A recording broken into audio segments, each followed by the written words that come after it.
Suscríbete ahora.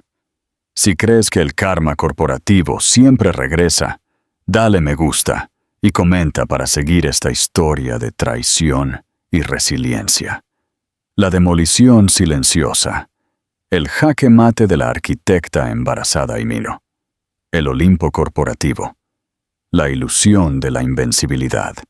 El aire a 60 pisos de altura en un penthouse de Polanco, Ciudad de México, puede hacer que un hombre se sienta un dios. Para el multimillonario tecnológico Alejandro Alex Dávila, ese era su Olimpo. Recién salido de las sábanas de seda de una mujer que no era su esposa, se sentía invencible, el amo de su universo. Pero la invencibilidad es una ilusión, y los universos pueden colapsar en un instante. Al salir de su ascensor privado hacia el silencioso vestíbulo de mármol de su propia casa, esperaba encontrar a su esposa embarazada durmiendo profundamente. En cambio, la encontró esperándolo a la pálida luz del amanecer, con un solo sobre Manila reposando en la mesa entre ellos. Ella no gritó, no lloró. Simplemente lo miró con la calma de una tormenta ya disipada y deslizó el sobre por la mesa. Eran papeles de divorcio, y eso era solo el principio del fin de su mundo. De todos, la esquina fría y la calidez del hogar, el aroma de Karina Volkova, la vicepresidenta senior de adquisiciones de una empresa rival, aún estaba en la piel de Alex Dávila, una mezcla embriagadora de perfume caro y algo salvaje. Alex se ajustó el puño de su Patek Philippe, el clic metálico resonando la precisión estéril del apartamento de Karina. Todo vidrio, cromo y monocromo. Un paisaje tan pulcro y desprovisto de emoción como su aventura.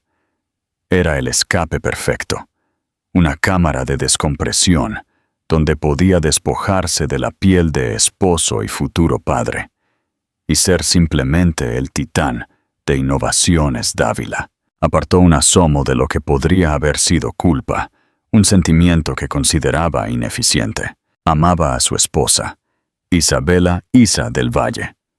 Por supuesto que sí.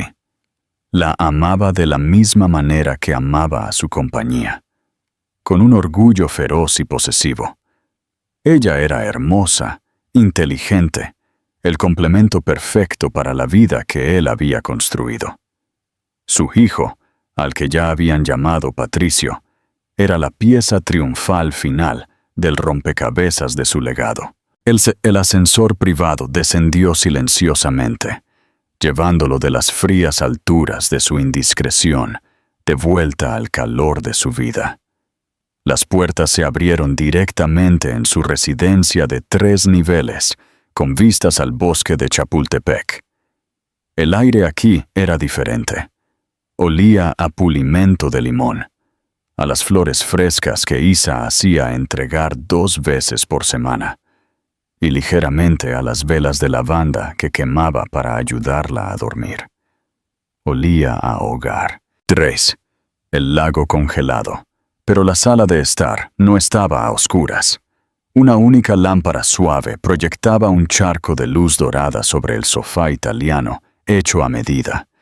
Y bajo esa luz estaba sentada Isabela. No llevaba su habitual pijama de seda. Estaba vestida con pantalones sastre y un sencillo suéter de cachemira. Su cabello rubio ceniza recogido en un pulcro chiñón profesional. Su rostro, normalmente tan abierto y cálido, era una máscara de serena neutralidad. Sus ojos azules eran tan tranquilos y fríos como un lago congelado.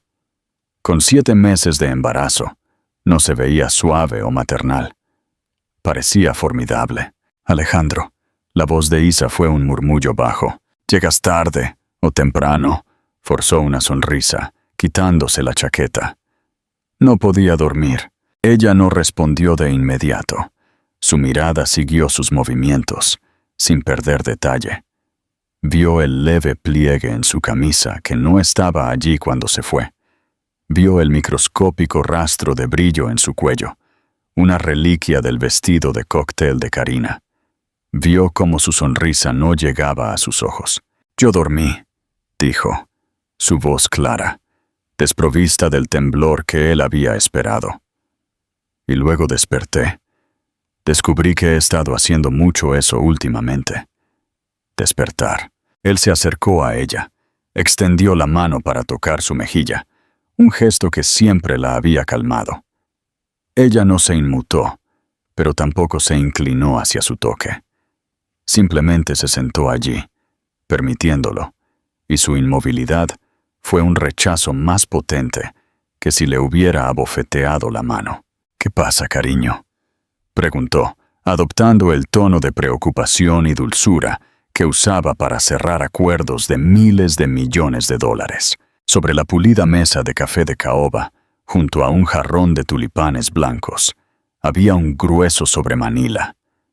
Desentonaba terriblemente, una intrusión burocrática en su perfección doméstica. Isa finalmente apartó la mirada de él, sus ojos cayendo al sobre. «Creo que necesitamos hablar sobre el futuro, Alejandro». «Está bien», dijo él, retirando lentamente la mano. «El futuro es genial.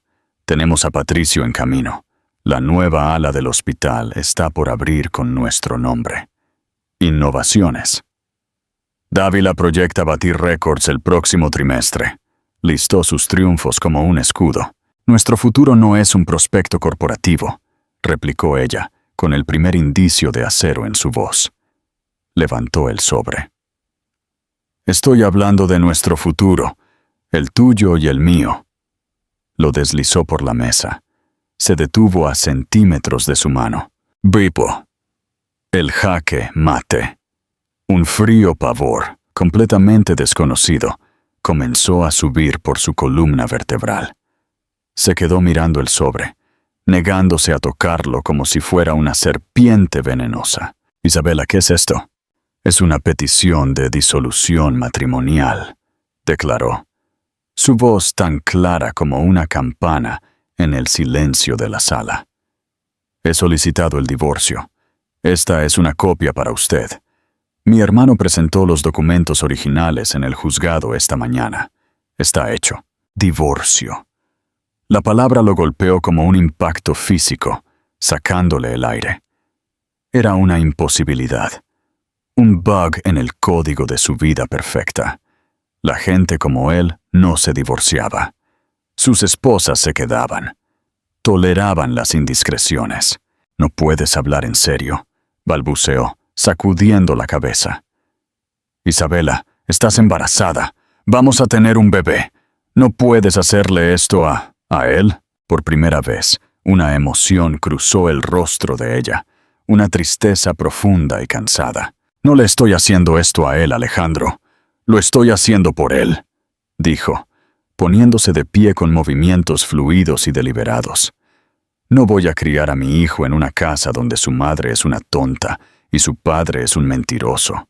No le enseñaré que el amor es posesión y la lealtad es una transacción. Él se merece algo mejor. Y yo también». Ella pasó junto a él, extendió la mano, agarrándole la muñeca. «Espera, podemos arreglar esto. Voy a terminar con ella. Haré lo que quieras. Terapia, lo que sea». Isabela miró su mano en su brazo, luego volvió a mirarlo a la cara. Su expresión era ilegible. «El momento de arreglar las cosas fue ayer, Alejandro, o anteayer, o cualquiera de las docenas de días que elegiste mentirme en la cara. Lo único que queda por hacer ahora es ser civilizados con respecto a la separación de nuestros activos». Se zafó suavemente de su agarre. «Mi hermano, Ricardo, se pondrá en contacto con su abogado, Fernando Solís. Ya empaqué una maleta. Me quedaré con él hasta que mi nuevo lugar esté listo». Ella caminó hacia el vestíbulo sin una segunda mirada. El titán de la industria, el hombre que podía mover mercados con un solo tuit, se quedó arrodillado sobre una alfombra persa, su mundo reducido a un solo sobre Manila. ¿Qué harías si fueras Alejandro? ¿Intentarías recuperarla o te enfocarías en la guerra legal? Déjanos tu opinión. Ve la arrogancia del titán y el plan de la arquitecta. 2 días después, Alex estaba sentado en la sala de conferencias de Fernando Solís, la realidad asentándose como cemento. Isabela no iba a ceder. «No está fanfarroneando, Alejandro», dijo Fernando, deslizando una carpeta. «Esto no es un acto espontáneo. Es una operación meticulosamente planeada. Su hermano, Ricardo, no es un abogado familiar cualquiera. Es un socio en Sterling y Croft. Son tiburones, y han documentado todo. Lo digo en serio. Todo». La carpeta contenía los frutos de la tranquila investigación de Isabela. Era aterradoramente minuciosa. Había registros de la tarjeta negra que Alex usaba, destacando el arrendamiento del penthouse y la compra del brazalete de Cartier, que no estaba en la muñeca de Isa. Había un testimonio jurado de una investigadora privada, Elena Vidal. El archivo reveló la magistral rebelión silenciosa de Isabela. No había comenzado con la sospecha de una aventura. Había comenzado 3 meses atrás, con una simple donación caritativa. Isabela, arquitecta de profesión y administradora de su propia firma antes de casarse, notó una discrepancia financiera. Alex la había desestimado, culpando a la fluctuación del mercado. Ese fue su primer error. Subestimarla. Usando una contraseña que no se suponía que supiera, encontró el pago recurrente del arrendamiento de una propiedad codificada como Proyecto Olimpo. La arrogancia era impresionante. Ahí fue cuando llamó a su hermano, Ricardo. Ricardo, tranquilo, firme y profundamente moral, le aconsejó que jugara el papel de la esposa feliz y ajena mientras construían una fortaleza de pruebas. Esperó el momento perfecto, la noche después de que él regresara de un viaje de negocios a Tokio, un viaje que acortó, mintiéndole que la extrañaba, cuando en realidad había pasado las últimas 24 horas con Karina, que coincidentemente había estado allí también. «Ella construyó una zona de aniquilación», concluyó Fernando Solís. «Y usted entró de lleno en ella». La agente enemiga. En las semanas que siguieron, Alex se refugió en el trabajo y en Karina Volkova. Ella era más atenta, más embriagadora que nunca. Escuchaba sus diatribas sobre el divorcio, ofreciendo consejos astutos disfrazados de palabras suaves. «Está usando al bebé como palanca, Alejandro. Es un movimiento clásico», le susurraba. «Necesitas proteger tus activos. Más importante aún, proteger tu compañía». Karina comenzó a hacer preguntas sobre Innovaciones Dávila. No como amante, sino como una mente corporativa brillante. Preguntó sobre el proyecto Quimera, su revolucionario software de logística impulsado por IA. El proyecto que duplicaría el valor de la empresa. Alex se encontró a sí mismo confesándole detalles, quejándose de la fricción que enfrentaba con un miembro clave de la Junta, Gerardo Fuentes. Mientras tanto, su jefe de seguridad, Roberto Rob Cruz, un ex FBI ferozmente leal, desconfiaba de Karina. A iniciativa propia, profundizó la verificación de antecedentes de ella. Siguiendo el rastro del dinero de la firma rival de Karina, Cygnus, Rob descubrió que su inversor principal era una subsidiaria de una entidad mucho más formidable, Corporación Takeo. El nombre lo golpeó como un puñetazo. Hiroshi Takeo. El enigmático CEO de Corporación Takeo era el mayor rival de Alex Dávila. Rob irrumpió en la oficina de Alex. «Señor, tiene que colgar. Es Karina Volkova. No es quien usted cree. Trabaja para Hiroshi Takeo». «No seas ridículo», se rió Alex, con un sonido áspero. «Cygnus es una fachada para Corporación Takeo. Su trabajo durante el último año ha sido acercarse a usted. Piense en lo que le ha dicho. Proyecto Quimera.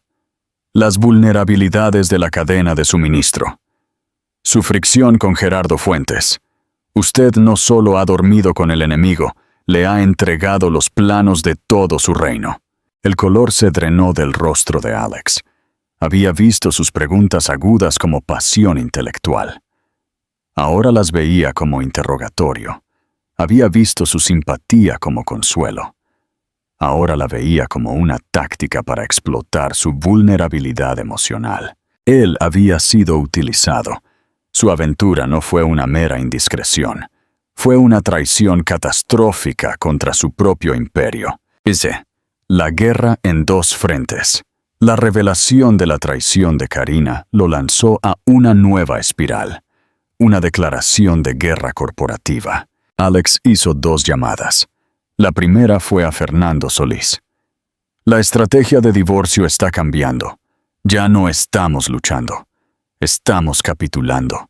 Dele todo lo que pidió en la presentación inicial. La casa, las cuentas, el acuerdo. Sin argumentos. Solo firme. Necesito quitarme esto de encima. Ahora. La segunda fue a un número privado en Washington, D.C., a un hombre que se especializaba en hacer desaparecer problemas corporativos. 3 días después, Corporación Takeo anunció una nueva plataforma de logística de IA, Proyecto Kitsune. Las especificaciones técnicas eran sorprendentemente similares al Proyecto Quimera de Alex.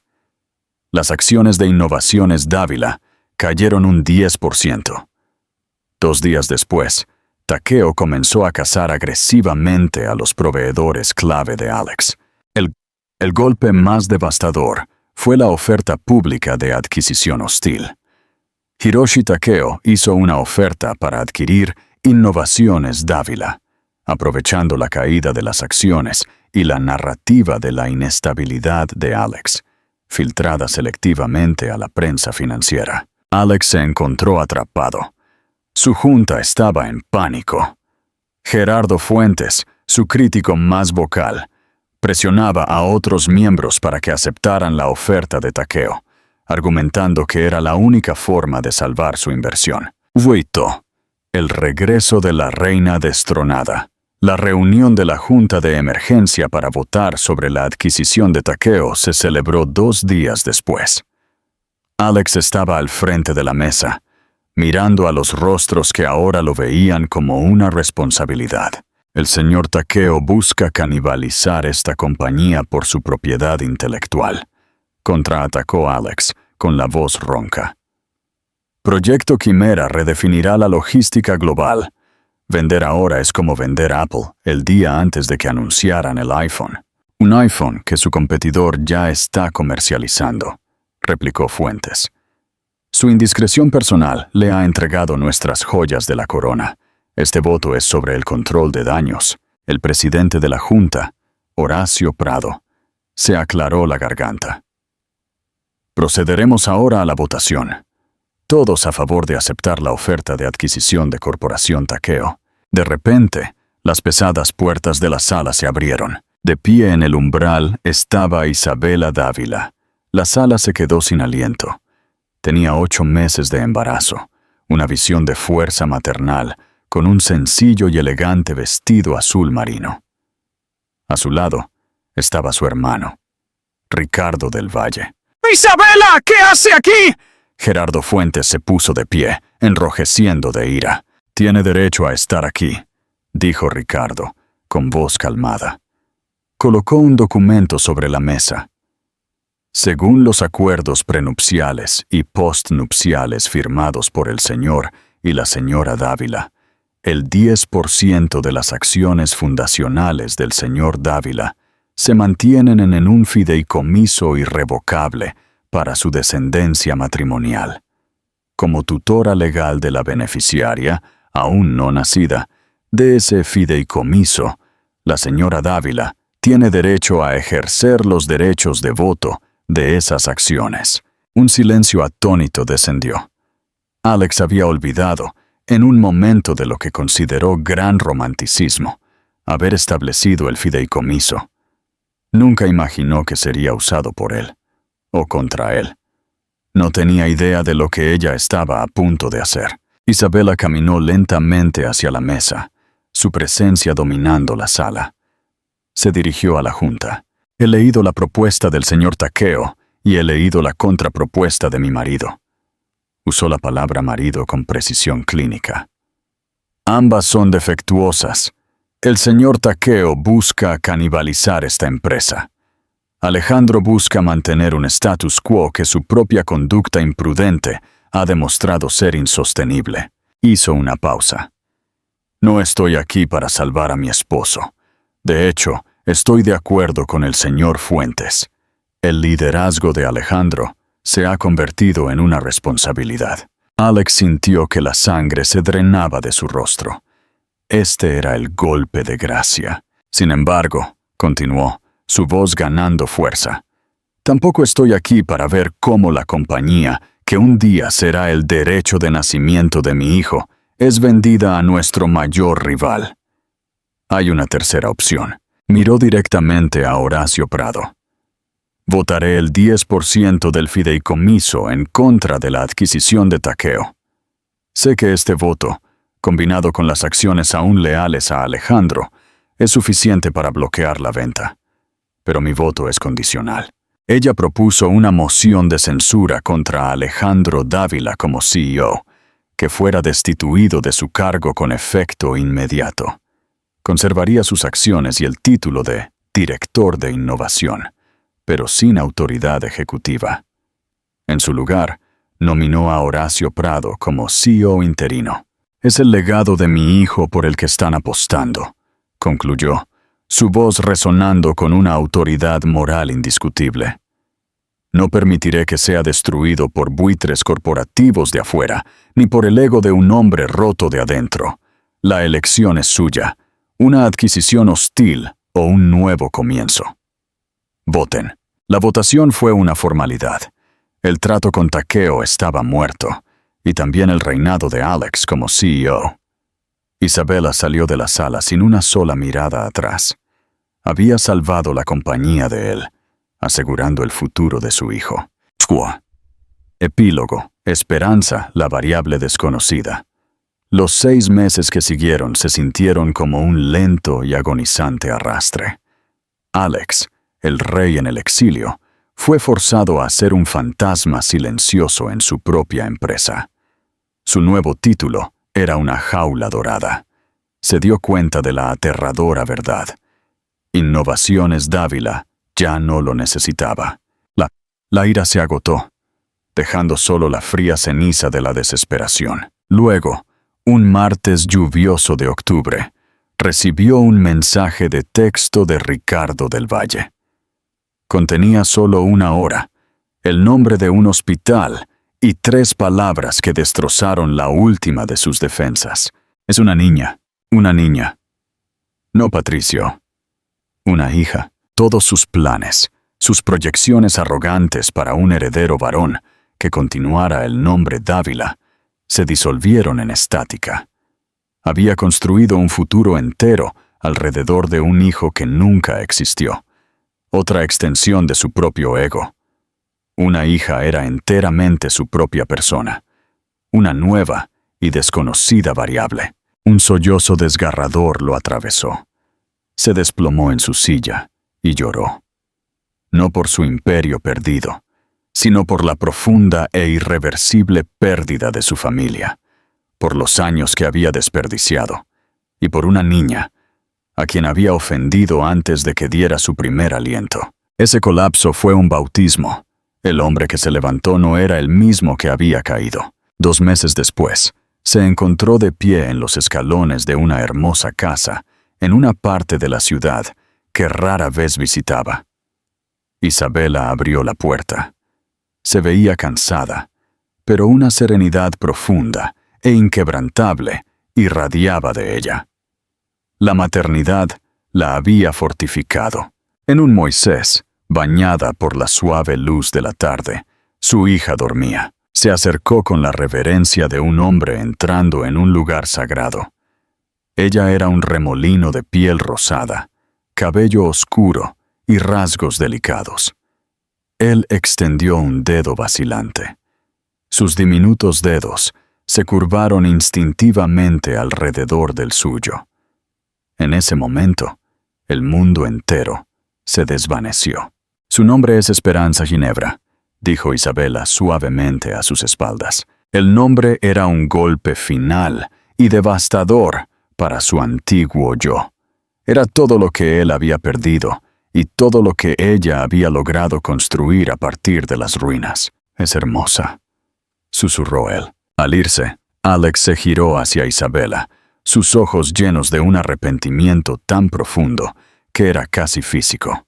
Lo siento, Isabela, dijo, las palabras crudas y no calculadas. No por la empresa o el dinero.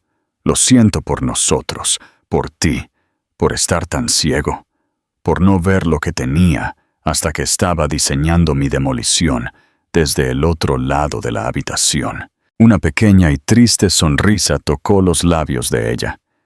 No contenía malicia, solo una comprensión cansada. Lo sé, Alejandro. No hubo conversación de reconciliación.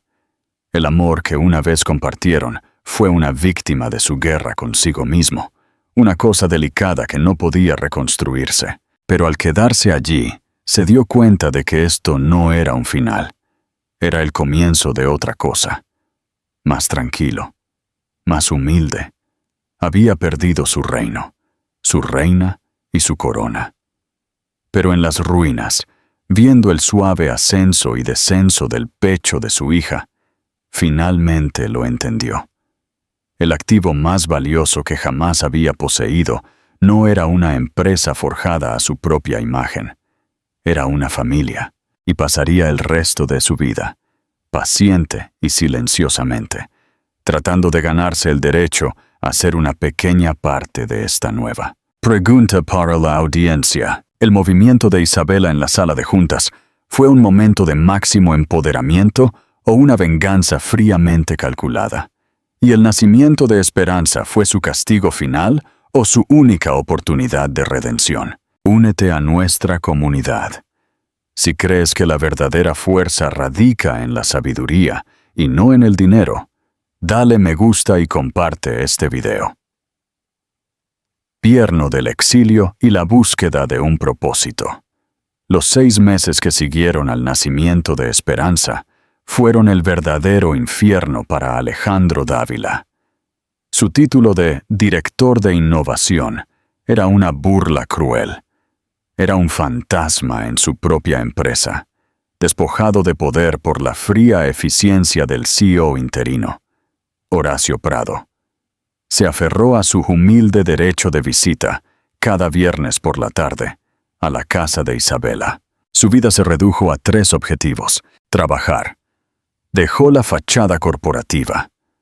Encontró un trabajo como consultor de bajo perfil para startups de tecnología, invirtiendo su tiempo, no su dinero, en proyectos pequeños y éticos. No por la riqueza, sino por el simple placer de construir algo real de nuevo. Aprender la humildad. Asistió a terapia con la doctora Ann Alani, quien se negó a ser intimidada por su antiguo carisma. Usted no solo perdió una empresa, señor Dávila, le dijo ella. Perdió el espejo que le decía quién era. La pregunta es, ¿qué queda cuando no hay reflejos? Ser padre. Se convirtió en un padre presente. Aprendió a cambiar pañales, a calmar los cólicos y a contar cuentos. Ya no era el conquistador, sino el protector de un ser diminuto, el cual era completamente indiferente a su valor neto o a sus títulos. Isabela, por su parte, floreció. Ella relanzó su propia firma de arquitectura y diseño, Valle Arquitectos, trabajando desde su casa. Rechazó la oferta de la Junta para tomar la presidencia completa de Innovaciones Dávila, instalando a Horacio Prado de forma permanente. Mi trabajo es construir, no administrar fortunas ajenas, le explicó a Horacio. Su verdadero enfoque era su firma y la Fundación Ginebra, rebautizada como Fundación Esperanza en su honor, centrada en el empoderamiento de mujeres arquitectas. Su paz era palpable. Había canjeado la jaula de oro y la guerra por la satisfacción de la creación y la maternidad. Hola, La prueba de fuego. El espejo y la expiación. El verdadero punto de inflexión ocurrió un año después.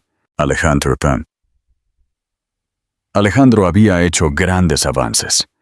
En una visita, trajo una cuna de madera que había construido él mismo con la ayuda de un carpintero local.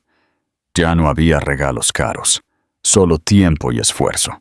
«Es hermosa, Alejandro», admitió Isabela. En ese momento, su teléfono sonó. Era Horacio Prado, sonando frenético. «Alejandro, por el amor de Dios, estoy en la oficina. Necesito tu ayuda. Es Proyecto Quimera. Estamos siendo atacados». Isabela se puso pálida. Innovaciones. Dávila estaba sufriendo una intrusión masiva y metódica. El ataque no era un hack típico. Era un código fantasma con una huella de malware que Alejandro reconoció con un escalofrío en la espalda. «Es Proyecto Kitsune», dijo Alejandro al instante, tomando el teléfono de Isabela y analizando la pantalla con la familiar adrenalina. «Es el mismo código de Corporación Takeo. Lo hicieron hace 2 años. Es una obra maestra de un solo uso. Están intentando descargar los datos algorítmicos centrales de Quimera». Horacio suplicó. «Nuestros equipos de seguridad están en el aire, pero nadie puede contenerlo. Tú lo construiste. Solo tú sabes dónde están los cortafuegos de cebos ocultos que pusiste». Isabela miró a Alejandro. En sus ojos ya no había pánico, sino una fría, urgente lógica de supervivencia. El titán había regresado, pero el ego había desaparecido. «Él puede hacerlo», dijo Isabela a Horacio, su voz firme. «Pero bajo mis términos». Alejandro la miró, esperando un castigo o una humillación final. «Tienes que ir, Alejandro», dijo ella. «No por la empresa, sino por esperanza. Su futuro está ligado a la estabilidad de GRC. Pero si vas, debes ir solo. Debes probar que no eres un riesgo. No acepto un cargo, no acepto un pago. Solo acepto tu palabra y tu éxito». Alejandro asintió. «Lo haré, Isa. Por ella. Y por limpiar lo que ensucie». 12. La última batalla. El código de la redención. Por primera vez en 2 años, Alejandro volvió a la sala de servidores de Innovaciones Dávila. El aire estaba frío, cargado de electricidad. Se sentó ante la pantalla, rodeado de un equipo de ciberseguridad desconcertado. Él no estaba buscando la gloria, estaba buscando el cierre. «La vulnerabilidad no está en la superficie», gruñó a los ingenieros. «La creé para ser invisible a todo el mundo, excepto a mí o a Sasha Petrova, que conocía mis trucos». Durante 4 horas, Alejandro se sumergió en el código, rastreando los viejos cebos y las puertas traseras que había creado, y luego compartido con su ex amante en un acto de estúpida arrogancia. Encontró el código maligno de Takeo inyectado en un módulo inofensivo que él había llamado Olimpo Ego. «Ahí está, lo bloqueamos», ordenó. En la pantalla, el código de descarga se detuvo. El código fantasma se desvaneció. La amenaza había sido neutralizada. Al salir de la sala de servidores, Horacio Prado lo esperaba, con el rostro pálido pero agradecido. «Alejandro, nos salvaste. Los daños ascienden a menos de $50,000. Lo has detenido. Es el trabajo que se supone que debo hacer», dijo Alejandro, sin aceptar la mano que Horacio extendía. «Le diré a Isabela que el problema está resuelto». El cumplimiento. Un nuevo contrato. Alejandro regresó a la casa de Isabela. Eran las 3 de la mañana. Isabela lo estaba esperando, con Esperanza durmiendo tranquilamente en su regazo. «¿El problema está resuelto?», preguntó ella. «Sí», respondió Alejandro, su voz llena de una fatiga honesta. «Y es el final de ese fantasma. He cerrado todas las puertas traseras que abrí por orgullo. Innovaciones. Dávila ahora está completamente segura de mí y de cualquiera que haya conocido mis viejos trucos. Está limpia». Isabela miró a su hija, luego a Alejandro. Su mirada se ablandó. El miedo que sentí no fue por las acciones, Alejandro. Fue por darme cuenta de que aún no eras completamente predecible. Ahora lo eres. Eres predeciblemente leal y predeciblemente competente cuando te enfocas en el objetivo correcto. Ella le ofreció un nuevo contrato. Horacio Prado y yo hemos acordado un nuevo puesto. Director de Seguridad de Infraestructura y Redes. Un puesto ejecutivo no público. Un salario justo. Es un puesto de apoyo. No tendrás poder de decisión. Tu trabajo será asegurarte de que lo que pasó hoy nunca vuelva a suceder. ¿Lo aceptas? Alejandro miró a la niña en su regazo de Isabela, luego a la mujer que había diseñado su caída y posteriormente su redención. Sí, Visa, lo acepto. No por el título, sino por la confianza. Corse. La paz ganada. El padre en el patio Alejandro Dávila volvió al mundo corporativo, pero como un hombre cambiado. Trabajaba desde una pequeña oficina remota, su existencia desconocida para la mayoría. Su verdadero ascenso no fue en el organigrama, sino en el patio trasero de Isabela. Él no era el marido ni el novio. Él era el padre. Él era el hombre que estaba allí para la siesta, el que instalaba la piscina de plástico en verano y el que leía cuentos a Esperanza con la voz que había perdido su tono de mando. Isabela nunca volvió a amarlo románticamente. Ese amor fue una víctima de la guerra. Pero ella aprendió a respetarlo y finalmente a confiar en el hombre que la humildad había forjado.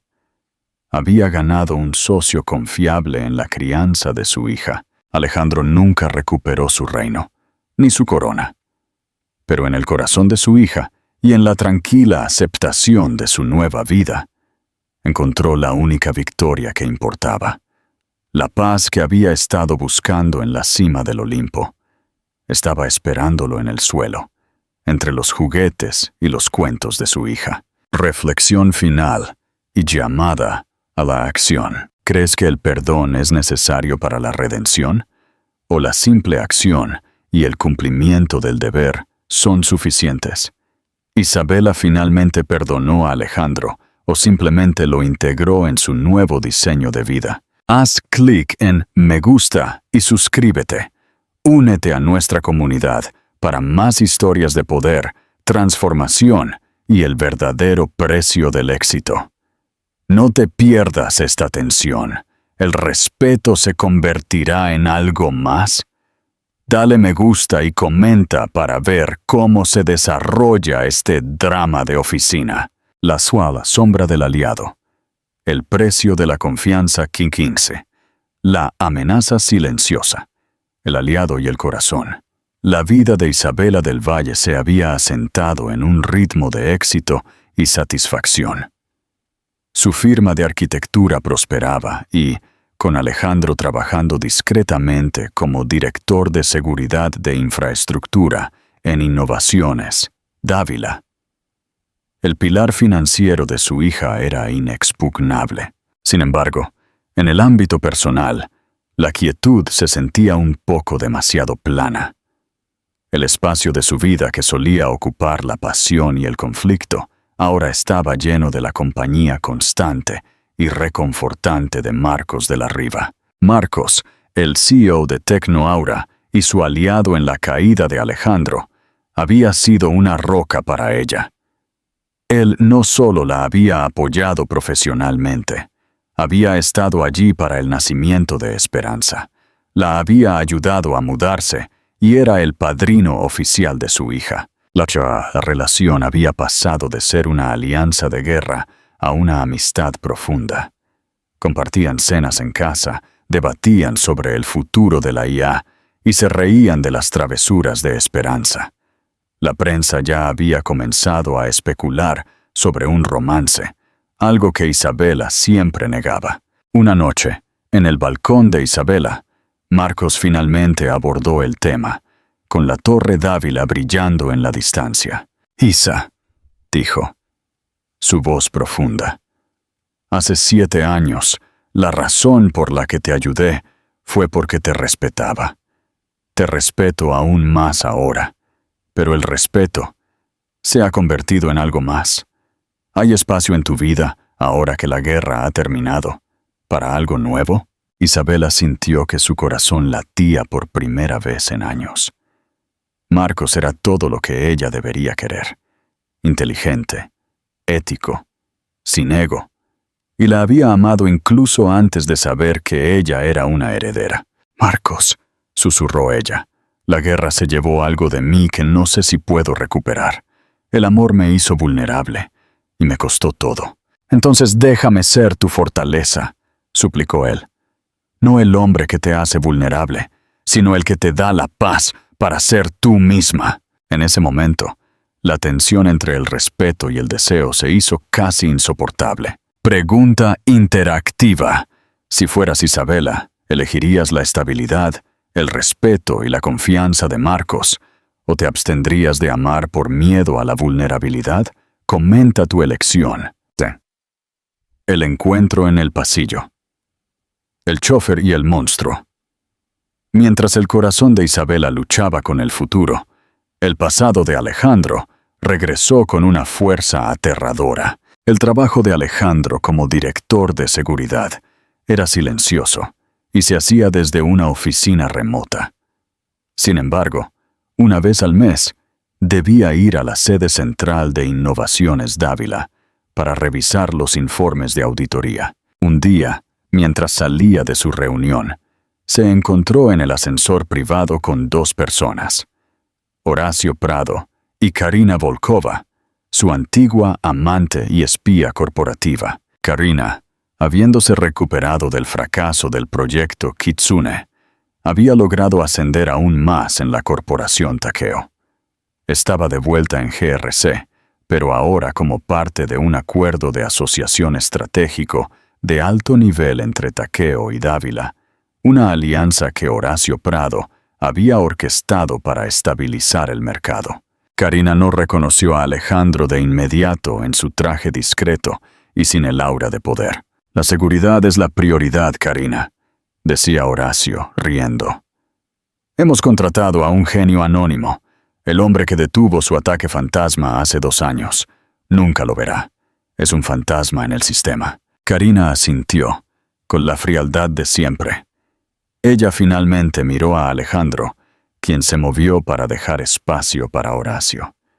Sus ojos se encontraron. El silencio fue ensordecedor. Karina reconoció el miedo en sus ojos, el mismo miedo que había explotado. Pero en lugar de burlarse, ella se rió. Una risa fría y cruel. «Disculpe», dijo ella en un tono bajo, volviéndose hacia Horacio. «Pensé que había reconocido a alguien». «¡Qué ridículo! Hay tantos hombres en el mundo que se parecen, ¿no?» El ascensor se detuvo. Horacio se fue. Alejandro permaneció, con el corazón martilleando. Karina se volvió hacia él. Su sonrisa se desvaneció.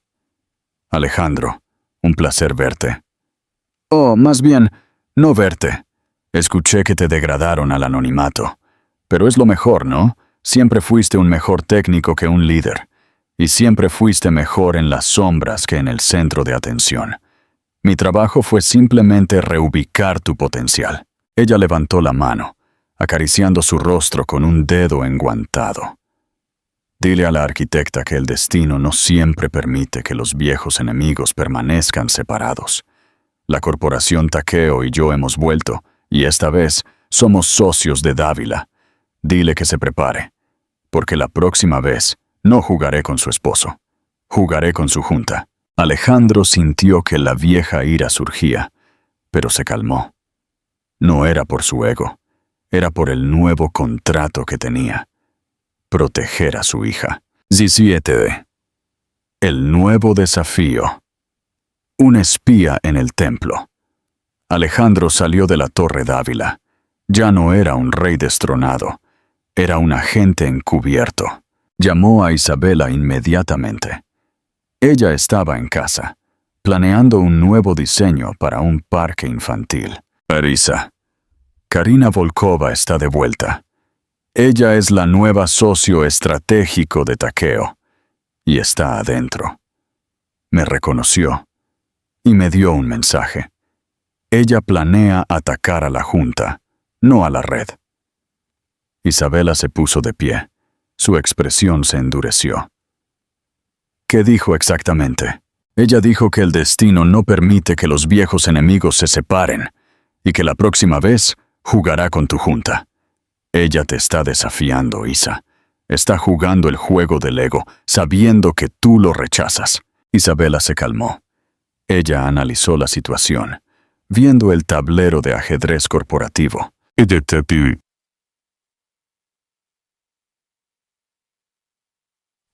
Ella está buscando mis debilidades, mis vulnerabilidades.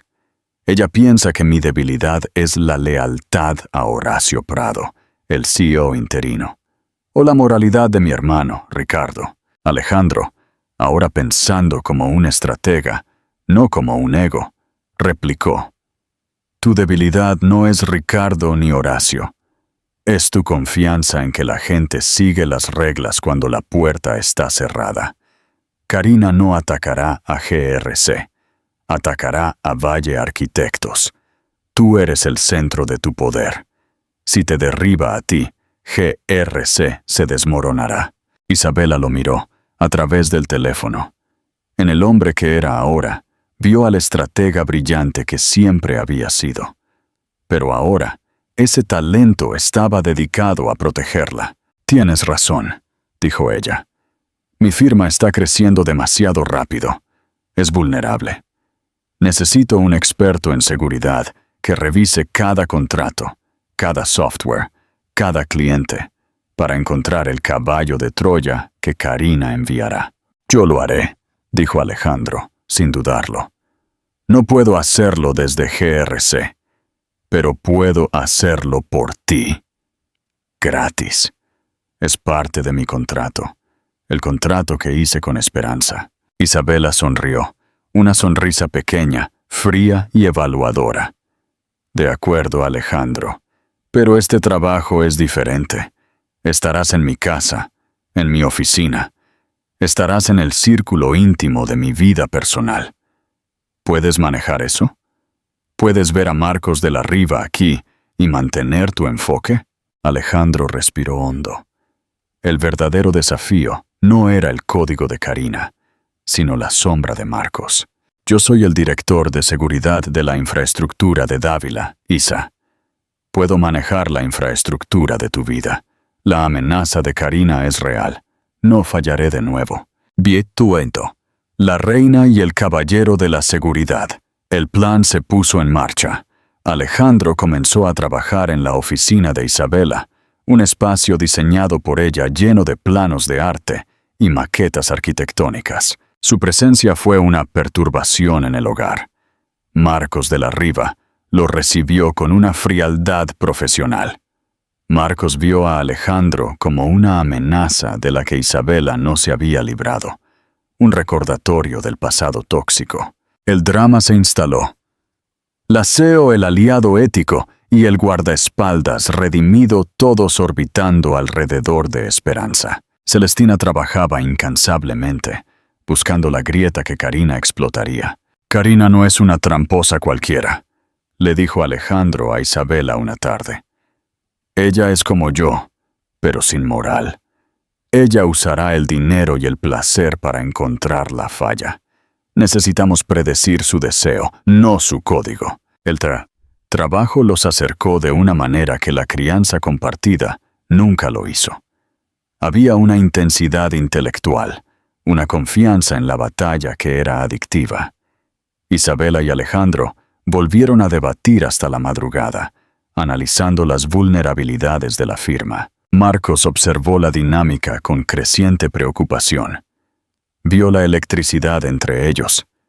No amor, sino una química de combate, la familiaridad de dos estrategas que hablan el mismo idioma. Una noche, Marcos confrontó a Isabela. Isa, esto es un error. Él es un recordatorio de tu dolor. Y esta cercanía es peligrosa. La guerra con Alejandro ha terminado. No inicies una nueva, ni con él, ni por él. Isabela lo miró a los ojos, su dilema personal reflejado en su rostro. La guerra no ha terminado, Marcos. Solo ha cambiado de bando. Y Alejandro, él es el único hombre que conoce la mente de mi enemigo. Y el único hombre en el mundo que ya no tiene nada que perder excepto a su hija. Y eso, Marcos, lo convierte en mi arma más poderosa.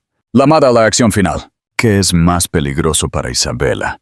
¿El ataque corporativo de Karina Volkova o la electricidad de combate que está reavivando con Alejandro? Si fueras Marcos, ¿lucharías por Isabela o te retirarías por respeto a su espacio? Únete a nuestra comunidad. Si te encantan los dramas con giros inesperados, el poder y la estrategia, dale me gusta y suscríbete ahora.